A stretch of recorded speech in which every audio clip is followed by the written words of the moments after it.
Hey, we're here at Ryonet with Eric from Dream Drives for Kids, and we're doing an awesome project for an upcoming event, but I wanted to know, what is Dream Drives for Kids and why is it important to you? Dream Drives for Kids is a nonprofit that was founded 10 years ago, and we take children who are undergoing treatment for a wide range of medical conditions and on medical journeys.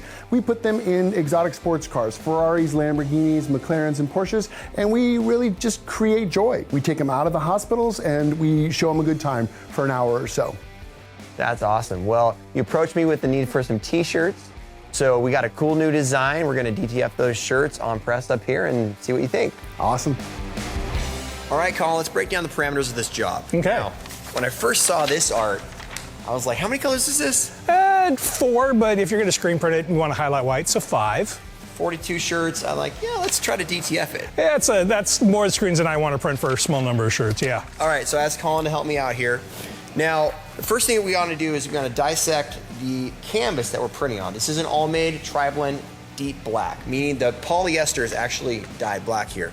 So let's go to the decoration guidelines for All-Made. This is something new that just came out, and this gives the test results that MadeLab has done for all made garments and tells us the dye migration parameters. So are we going to have a really bad bleeding in a shirt, or is it going to be okay? Yeah. So I'm just going to go over and find the tri-blend and the deep black. It has a dye migration rating of 2.5. Out of, is that out of 4? 5. Out of 5? Yeah. Ooh, mid-level. So okay. yeah, it's not horrible. But no, not it's great. You definitely take precautions. Yeah. Right. So as we're setting up this DTF film and these parameters, what do we need to consider? Is there anything in the artwork that we need to consider, or the printing process, or really is it just on press? Oh, well, since we're going on black shirts and DTF, if you print a giant square, feels like a giant square. It's a patch. So the first thing we want to do is see how much of that art we can actually remove and let the garment take its place. In this case, we were able to knock out the black. Really nice and simple choice. All right. Other than that, you don't have to choke it, or it's already like... When you're messing around with art, there's nothing for you to actually choke unless you see any kind of tight details that you want to open up to make sure that they don't accidentally spread out. And then after that, it's all about your settings and your choke within your direct-to-film printer. All right, that's pretty simple. It's very straightforward. I'm completely new to this DTF thing, so yeah. Thank you for telling me. So now, when it comes, now you said to the printer, so now we're at the printer. What do we need to do in our RIP or our settings to make sure that we're getting bright white, and do we have to do anything to compensate for dye migration or anything like that? So within the software settings on whatever your direct-to-film printer is, you're going to bring your art in. You're going to choose how much you're going to choke your white. In this case, 2 to 3 pixels is pretty typical. And if you want everything to be crazy, crazy bright, you can do a full underbase. Now, depending on your RIP software, you have multiple choices in which you can create your white base to be more like a grayscale gradient, kind of a sim process approach. And it only lays down enough white where you need it to be white. So in this case, I went with a full underbase. We don't have the option to put any kind of a dye blocker in right now. So this is printed, full white underbase, 2 or 3 pixel choke, and we're off to the races. Hey, no pun intended there. Now check this out. So this is really bright. Now let's get on press and talk about pressing this. We're going to be using the new manual stampinator here, which is slightly different. So if this shirt has a 2.5 dye migration reading, what would you do then on a normal, like let's say Stahl's heat press? On a Stahl's heat press, first thing I do is I look at the adhesive powder that I'm using for my direct film transfer, and then the paper itself. What was it rated to? In the case of the OmniPrint, our transfer powder is a low temp transfer powder, and the film is rated for low temp transfers as well. So I can press as low as 260 degrees and get a nice hot peel out of it. So that should give us a pretty good safety parameter around this shirt. It absolutely should, and then the next one, it's all about the garment. The stampinator is not your traditional heat press, so we typically raise it about 10% above. I think that's 10 to 15 degrees? Yeah, 10 to 15 degrees. Okay. So let's start at 270 versus the 260. Sounds good. And see how that works. Absolutely. So this is on the Riley Hopkins new 360. In order to turn your screen printing press into a transfer press, we need to put our cover plates on it. And this uses it's a heat sensitive pressure, very stiff rubber. It's a black heat transfer rubber that we actually have on a cover plate, and this just inserts over our platen. Now, a couple important factors here is that while we're putting this on, you kind of have to jam it down sometimes, and sometimes it goes on. It's really snug so that we don't have to use any tooling or anything on it. Okay, very important to make sure that this is all the way down. So right here you see a little space. That's not gonna work because it's not gonna keep that heat. It's gonna let that heat dissipate. So we need to make sure that it's all the way down to our platen. Oh, that's way better. So that looks good. And then we're gonna put these on all of our platens.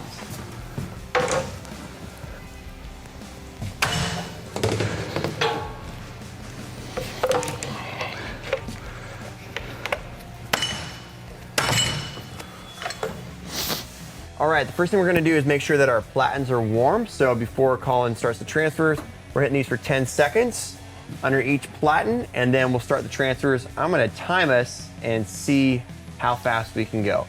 Colin's gonna be loading the transfer, also then peeling and putting the cover sheet on. I'm gonna be unloading it so he has a fresh platen to load to. So, you ready, Colin? Yep. All right, here we go. Oop. I cheated by loading a shirt first. Again, we're hitting these for 270 degrees for 15 seconds. We're letting them cool down for the best work order. So really this is a one operator job. I'm just over here unloading shirts to make it a little bit more helpful. We had 2 of these, I could be letting this cool down a little bit, peeling it, putting another one, and then post-pressing it right here. But since we only have one right now, we're just doing with one operator. Yeah, and the reason why we're not peeling right now is that we noticed that with the Stampinator, it tends to perform better as a cold peel. If we did what the normal hot peel is with these transfers, it doesn't perform the way we expect. Good. Cool. So that didn't work? No. Okay, that one didn't work. This one worked fine. The concept is to create enough force that any kind of give in the media cannot give. So it comes off as quickly as possible, not giving, in this case, the transfer a chance to come up with it. I don't know. This has some little lines in it. We're not getting some of these fine lines to transfer, so we up the time back to 20 seconds to give it a little bit more time underneath the heat press. Fine lines, fine dots are the bane of a transfer. There's just not a whole lot of surface area to grip onto the shirt. And this is true with screen printed transfers, all transfers, anything that uses a hot melt adhesive throughout the decades. It's always had to struggle with these finer lines. So then that one came off? Yeah, that one works a lot better. Okay, so 20 seconds was the champ. So it's all about finding that right time pressure setting, and you cannot cut corners. The transfer will let you know when it says, nope, this won't work. Don't cut corners. We also aren't the best DTFers in the world. What? You're right. Very true. Very true. Maybe on a screen printing press a little bit too long. Screen printing, we'll have totally different conversations. We know what we're trying to do here. Yeah. Theory and application don't always marry in the smoothest ways. We'll keep our timer on just because things don't always go perfect in a screen printing shop or a transfer shop. Okay, now we're cooking. Going slower now, but we're having better results. Okay, let's see. How was that? The peel? I think it's good. Yeah, I don't know. I might feel a little more cautious on this peel. Right hook, left hook. He's going for it. He's like one of those squeegee printers who's like, I'm gonna get the ink through. Hey, I resemble that on occasion. Okay, there you go. Yeah. We need 2 Stampinators, Colin. Oh. Uh-oh. Oh, that's the cool thing about that is like if you make a mistake, you can hit the button again and it pops back up. Yeah, kind of. It looks kind of like, I'm going back to the second one, The Empire Strikes Back, and like the speeders on the Ice Planet Hoth. Kind of looks like one of those. As much as we're all geeks around here, I don't think it was intentional. So Colin, we're getting a little bit of like a sheen on the bottom here and a press mark on the top. So is there any way to combat that? I would back off on pressure. Oh, right where the neck is? Yeah. That's where you're seeing it? And the bottom here. So the bottom, there's nothing we can do about short of spritzing it with water. Yeah. The other thing that we can do is try to reduce pressure, but it's probably not going to do anything with how we have this set up. But you can offload the neckline? I offloaded the neckline, so that'll do a little bit. Yeah, so the reason for press marks is literally, it's like you're ironing it. We just happen to be leaving it in one spot. If you need to get rid of that mark, because we're not going over the entirety of it, then you need to cause it to rehydrate. Okay, now I'm back to You're back to peeling. I'm gonna try spritz it. All right, so that one was not perfect. You can always press it again. There's no guarantee. So yeah, some of those small lights kind of came up. You try to get them straight and press them again. And again, that's a historical context when it comes to transfers. Oh, you were just being so aggressive. That one. That one's So there's done. that. Well, it's like retro. So you don't think that, like that nice little peel there, is gonna, I think it's is gonna help. I will try that continually for the next few. Well, I'm also trying to find angles in which it goes with the majority of those lines.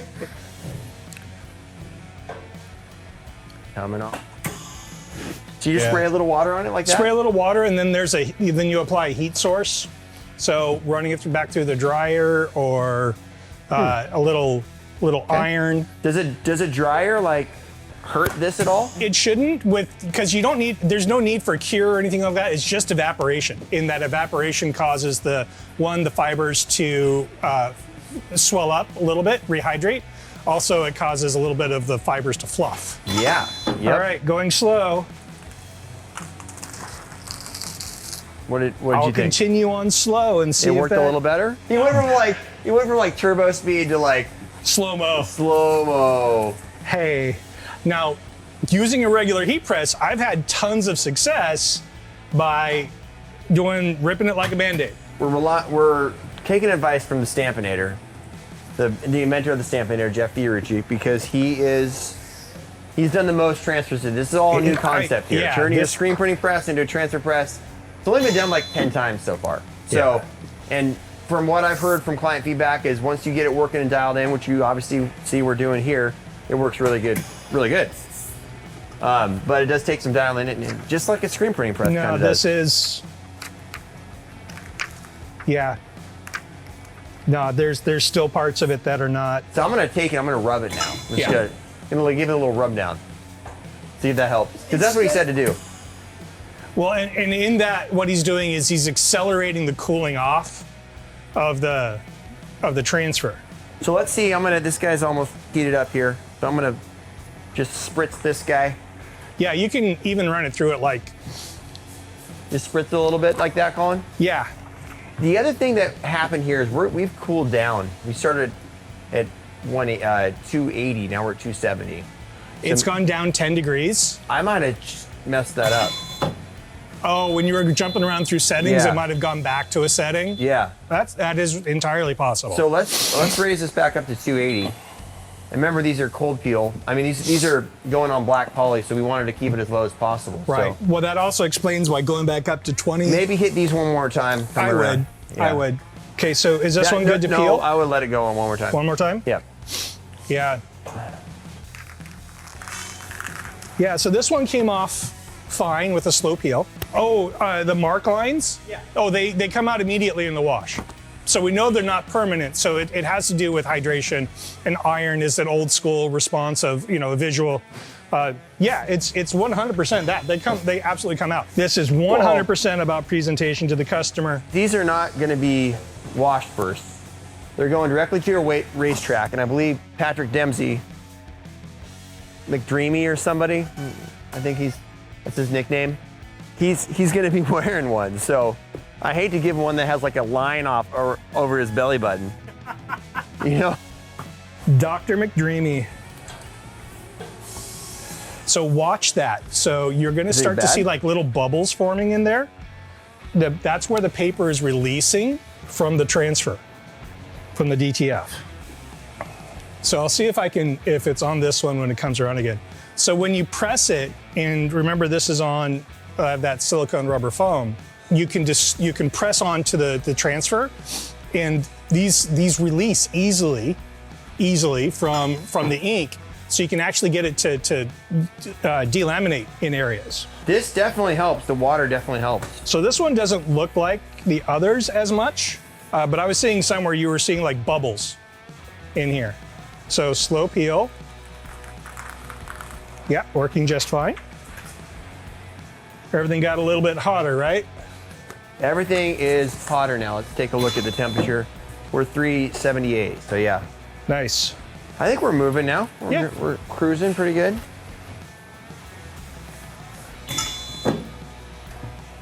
I don't see any down migration issues, which is good, even coming out of the dryer. I would send it through for like 30 or 20. I always err on the side of caution for something like that. Okay. Same thing you see on all your heat presses is you got that whatever silicone rubber foam that's there. That's the same stuff. And it's there as kind of a pressure pad, but it's soft. It allows for compression. It also retains the heat. Yeah, it also retains heat, which is really important. But if we were to look at any heat press when it's compressing, you're actually squishing this a little bit. So if you've got seams or anything else on the garment, they just squish right into this foam. Yeah, peeling off just fine, nice and slow. The other thing that's happening on these plates is that the end is just very aggressive. See that line right there? Water. Okay, and this is afterwards. Is there still a physical line there? But it's because, you know why? It's because of these guys. These guys are like coming up on the end here. They like need to be shaved down. The other thing that could be happening whenever you have a poly blend, if you have those press marks, and for this you have to pull out a loop in order to see it, you could be flattening your polyester thread just a smidgen, and that will create a shine. I always relate it to skateboard wheels.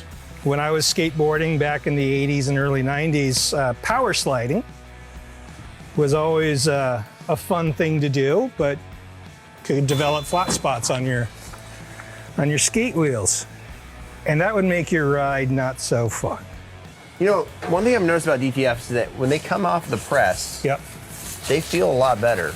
Yes. When they feel better when they're hot. They're warm and pliable. Yes. Yeah. Just even screen printing, warm and pliable at the end of the dryer. It feels much better than it does when it cools down. So DTF is nice to wear when it's a design similar to this one because you have so many hinges, and it's similar to screen printing in that, you know, if you've got a large area coverage, you want those hinges so that the shirt moves with your body. But this, there's, you know, every place you see color, that's it. It's not a big block of black in here. He's giving it a rounder edge. So the short answer is beveling those edges makes any line that's created from the heat press smooth into, you know, fade out into the rest of the shirt. I don't know of a tool that would round that efficiently. That would probably have to be, well, and these are all probably, you know, cut with a hot knife or a laser or something. Or, well, what I would want to see is something that's got a round edge, not a cut edge. Well, let's see if it helps. Whew. Yeah, that's not holding up to heat very well. Well, I think that one's, well, that one might be the one from downstairs. yeah, that's got pumpkins on it and stuff. But again, we're using these for stuff that they weren't intended to. Yeah. These are meant to go on top of print grip. You like canvas? I do. We just don't. We just haven't gone out to grab any. That beveled edge helped drastically. Good. So these tough sheets are sold to go with print grip. If you don't want to spray web adhesive on your print grip, you take the tough sheet, place it on top of your print grip, push it in pretty good. Spray your spray adhesive on top of this sheet. Do your job as normal, and when you're done, you just take off the tough sheet, and then your print grip is pristine and ready to go. So we're using it right now because we want a top sheet with a little bit of texture to it, in order to help knock down the shine that you get out of any transfer. All transfers are gonna have shine to them. So we're using something with texture to knock that down a little bit. Make it look like a little bit more like it's screen printed, which is why canvas or burlap or anything like that that has that natural look to it is fantastic as a topper for a second press. Stahl's actually put one out there recently. So they did one about products that you could use on top to create texture. One of them was skateboard grip tape. Oh, wow. I didn't see that. But in that, the skateboard grip tape actually perforates the transfer. You get all those little micro holes. I mean, the goal is to create texture. And again, everyone agrees that canvas or burlap, anything like that works really well and kind of gives that best result.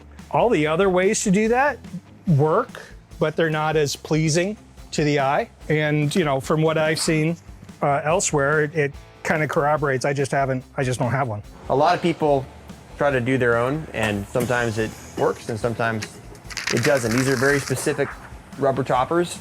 The rubber research has been done a lot, and I've tried to do my own, basically trying to get rubber pads off Amazon, and it just doesn't retain enough heat. Now, was there something special or different about these? Like they had a metal Yeah, this in is them? a much denser rubber. Okay, just the density The of it. density of it, yeah. If you even compared to like a Stahl's heat press, it's much denser than that. See if it. Yeah, it's up. Yeah, okay. Cool, we'll just hit it one more time. Basically what's happening is that the glue didn't melt enough to grip onto the shirt and then also cause a reaction.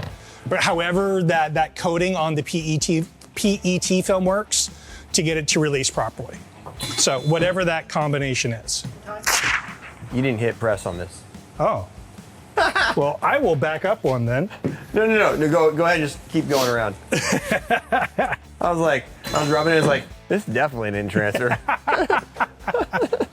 We're cranking, Colin, cranking. So Colin, we are running at about 1 transfer a minute right now. Those are not great numbers. 1 transfer a minute, is that faster than a manual press, you think? Or like a clamshell? As a 5 screen? Or no, as like clamshell heat press. Heat press? Yeah. Low, swing away, Stahl swing away so you got room. Load the shirt on, place it down, heat press it for the 20 seconds. Well, you've got an immediate 40-second press before and after. So on a single, that's actually, about on par. That's about on par with a single clamshell. If you've got the dual, then it's about 30 seconds of transfer. Yeah. I mean, real world. All right, Colin, we started out this project. We were looking for dye migration issues. Didn't run into any of those. Nope. Took a little bit of time dialing the Stampinator in. What did you think about like loading a shirt kind of on your screen printing press and stamping with the Stampinator versus like your clamshell or heat press? The nice thing was I didn't ever have to worry about hitting my hand on the clamshell of the heat press. I didn't do that recently. No, not at all. Oh, is that what that Yeah, that was a week ago. Yikes. Yeah. Oops. So I really like that aspect of it. I like that you can use a tool that you already have in your environment. You don't have to go out and get new floor space for it. As far as time-wise go, you're doing about 1 shirt a minute. So this is 36 shirts here. It took us just shy over 36 minutes. So it's a little bit slower than I was hoping for. Yeah. How we could speed that up, obviously, is adding a second one here, or maybe dialing in our time if we could go a little bit hotter. Yeah. Obviously, we couldn't raise this up to like the 320-degree range. Correct. Because we were trying to keep those temperatures down. Yep. So we were going a little bit slower on the transfer, which kind of slowed things down on the pressing side, but still relatively fast for one person. Yeah. You were saying that it's like, oh, it's about 1 a minute. I'm like, wait a minute, that sounds really slow. And then I thought about it. 40 seconds of that 1 minute is just taken up by doing the double press. So after that, it's cycling front and back. And I'm like, there's not a whole lot you can do to speed that up other than be truly efficient. Awesome, man. Well, thank you for your help. Yeah. We'll see how they like them and see them on the racetrack. Oh, yeah. All right. And just like that, Nice. Their shirts are done. No. Wow. So yeah, we redid the design here. I think one really important thing about a good T-shirt that somebody's always going to want to wear is a really cool design. So obviously you know, Porsches, but we couldn't put a Porsche branding on there. So that's not a Porsche. Kind of looks like a Porsche. It does look like a Porsche. But what did you think of it? What did you think when you saw the design? I thought it was amazing. So we came up with this design. We came up with this design 10 years ago, and it was targeting little kids, and it's just old, right? And this is fresh. It really represents the audience of children that we work with, you know, ages 5 to 22, and it looks great on the T-shirt. So that's incredible. Yeah, we also want to make sure it was something that we could print well. So this is a DTF transfer, allowing us to do full color, so we're not limited in number of colors, and we think we did about 60 shirts here. And what do you think of the shirts? How do they feel? Oh, I can't wait to put one on. They're so comfortable, they're soft, they're light, and they just feel really good. Yeah. So we went with the all-made tri-blend. This is our deep black, and it's a little bit harder to decorate, but Colin worked us through how to really get a good bright print on that. And the reason why it's so soft is because it's got modal fabric in it. That's a tree fabric. So excellent. Not only soft, it's antimicrobial, meaning that when somebody sweats on them or somebody gets stains, they don't stink. So okay. It's kind of fun. Eco-friendly, and excellent. They're going to last a long time, and hopefully we can get Patrick Dempsey in one of these? Yeah, we're going to a race at Circuit of the Americas. We are going to be there with Patrick Dempsey, Patrick Long, and Tanner Faust, and I'm going to take these shirts. I'm going to give one to each of the guys, and fingers crossed that they'll put them on and enjoy them. More importantly, though, every single kid that participates in Dream Drives for Kids from this point forward is going to get one of these, and they're going to wear these all across the country with our expansion. So really, thank you so much for the donation and the help. Yeah, awesome design, awesome project. Excited to see kids wearing these awesome T-shirts and having a great time in those sports cars. Yeah. So, thank you. Yeah.